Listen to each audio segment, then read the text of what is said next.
15 अक्टूबर 1949 मणिपुर का विलय भारत में हो गया। उस वक्त मणिपुर के राजा थे बुधा चंद, जिनकी डेथ हो जाती है 1955 में। 1956 से लेकर के 1972 तक मणिपुर में राष्ट्रपति शासन था। फिर 1972 के बाद मणिपुर को स्वतंत्र राज्य का दर्जा दे दिया जाता है। आज वही मणिपुर जो ज़्यादातर शांत ही रहा है, अचानक से अशांत कैसे हो गया। पिछले 2 महीने में 150 से ज़्यादा लोगों ने अपनी जान गंवा दी। आखिर इसका कारण क्या है, आज हम इसी विषय पर चर्चा करेंगे। चैनल का नाम है the political parties in India. Channel को शेयर करिए, सब्सक्राइब करिए। दोस्तों, आगे बढ़ते हैं। मनुष्य समाज में रहता है। समाज में भी अपने ज़रूरत के आधार पर, भाषा के आधार पर, बोली के आधार पर, धर्म के आधार पर समाज बना लेता है। ऐसे ही मणिपुर में मैतेई और कुकी करके 2 बड़े समाज हैं। कुकी लोग पहाड़ों पर रहते हैं और मैतेई समाज वैली में रहता है। इम्फाल वैली में ही है, तो इसकी वजह से वैली का डेवलपमेंट करना ज़्यादा आसान होता है, क्योंकि वो समतल ज़मीन कही जाती है। तो वहाँ पे डेवलपमेंट हुआ और जो मैतेई समाज के लोग हैं काफ़ी पढ़ लिख गए, और वो कुकी समाज के लोग जो पढ़ना लिखना चाहते थे वो वैली में आए, वहाँ पे रहे और पढ़े लिखे। झगड़ा तो है ही नहीं, फिर झगड़ा है कहाँ पे?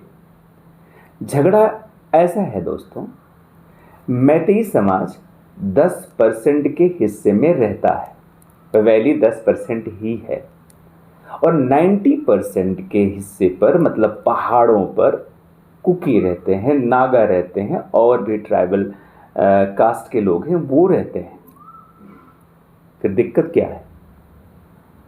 मैतेई समाज के लोग क्या उन पहाड़ों पर जाकर बस सकते हैं? नहीं, यही प्रॉब्लम है। अब ऐसा क्यों है? क्योंकि जो कुकी समाज के लोग हैं वो पहाड़ों पर रहते हैं, तो उनको एक आरक्षण प्राप्त है, वो अनुसूचित जनजाति में आते हैं। अब अनुसूचित जनजाति में आने के कारण उन पहाड़ों पर वही लोग जमीन खरीद सकते हैं जो अनुसूचित जनजाति से बिलोंग करते हैं, और जो बिलोंग नहीं करते हैं उन पहाड़ों पर जमीन नहीं खरीद सकते। लेकिन जो अनुसूचित जनजाति के लोग हैं वो वैली में आकर के जमीन खरीद सकते हैं। अब मैतेई के लोग पहाड़ों पर जमीन नहीं खरीद सकते। चलो ठीक है, ना खरीदें, कोई बात नहीं, लेकिन दिक्कत क्या है? 10% जमीन ही वैली की है, 90% जमीन पहाड़ों पर है, और मैतेई समाज 53% है, और कुकी और नागा और अदर ट्राइबल मिलाकर के सिर्फ 40% हैं जो 90% की जगह पर रहते हैं। फिर मैतेई समाज ने कहा कि भाई, जब इतना बेनिफिट है जमीन को लेकर के, अनुसूचित जनजाति में आने के इतने बेनिफिट हैं, तो हमें भी अनुसूचित जनजाति में शामिल कर लो। उन्होंने एक याचिका, एक पिटीशन दायर कर दी मणिपुर के हाई कोर्ट में। हाई कोर्ट ने उस पर अपना वर्डिक्ट भी सुनाया। हाई कोर्ट ने राज्य सरकार को कहा कि आप इस पर ध्यान दें, देखें क्या हो रहा है। हाई कोर्ट का इतना कहना ही था कि जो कुकी समाज के लोग हैं, जो वहाँ के ट्राइबल स्टूडेंट यूनियन है, उन्होंने एक रैली निकाल दी। इनकी जो रैली थी वो विरोध में थी, इस विरोध में थी कि मैतेई समाज को अनुसूचित जनजाति का आरक्षण नहीं मिलना चाहिए। इसके विरोध में वो रैली निकली।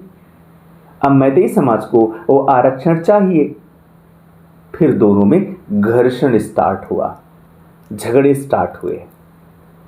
फिर वो झगड़ा इतने लेवल तक गया कि 150 लोगों की जान चली गई। कितनों के घर जला दिए गए, कितनी कितनी हत्याएं हुई, क्योंकि भीड़ का कोई रूप तो होता नहीं। ये मुहावरा प्रचलित में है या प्रचलन में है, इसका भी फायदा लोगों ने उठाया। ये विशेष कारण है झगड़े का, लेकिन कुछ और कारण है जो मैं आपको बताना चाहता हूं। कुकी समाज पहाड़ों पर रहती है, लंबे समय से वो खेती करते हैं पहाड़ों पर। और खेती किसकी करते हैं? अफीम की। भारत सरकार ने इस पर रोक लगाया कि अब ड्रग एक्ट की वजह से आप अफीम की खेती नहीं कर सकते। अफीम के खेतों को नष्ट कर दिया गया। उनका ये कहना था कि हम बहुत सालों से इस तरह की खेती करते आए हैं, ये हमारे जीविका का आधार है, इस पर सरकार लात मार रही है। एक बात से ये अशांत थे। दूसरी अशांति का कारण ये है दोस्तों कि मणिपुर के बगल में म्यांमार है, बर्मा कंट्री है। वहां से काफी लोग माइग्रेट होकर के मणिपुर के जंगलों में आ बसे। जो कुकी के लोग हैं, उन जंगलों में बसे हुए लोगों के साथ उनके मधुर संबंध हैं, क्योंकि उनके कल्चर भाषा वहां पे मिलती है उनसे। अब पहाड़ों पर तो उन्हीं का राज्य है, वैली पर ही तो मैतेई है। भारत सरकार को जब ये पता लगा कि इन जंगलों में म्यांमार से आए हुए लोग बस रहे हैं, तो फौज ने जाकर के उन लोगों को वहां से भगाया। ये दूसरा कारण था उनके नाराज होने का। दोस्तों, अब फैसला होना है कि 53% की आबादी 10% की जमीन पर रहती है कि 40% की आबादी 90% की जमीन पर रहती है। क्या करेक्ट है, क्या होना चाहिए, इस सब आप लोग जानते हैं। मेरे हिसाब से आरक्षण भारत के हर जगह पर है। अलग अलग स्टेट में कुछ उस स्टेट से रिलेटेड रूल भी अप्लाई होते हैं, लेकिन इस तरह का रूल जिसमें ऐसा रेशियो हो 10%, 90%, एक ही स्टेट, ये थोड़ी सी बात समझ में नहीं आती है। अब इस पर क्या फैसला आएगा, इस लड़ाई का अंत क्या होगा, ये समय की गर्त में है।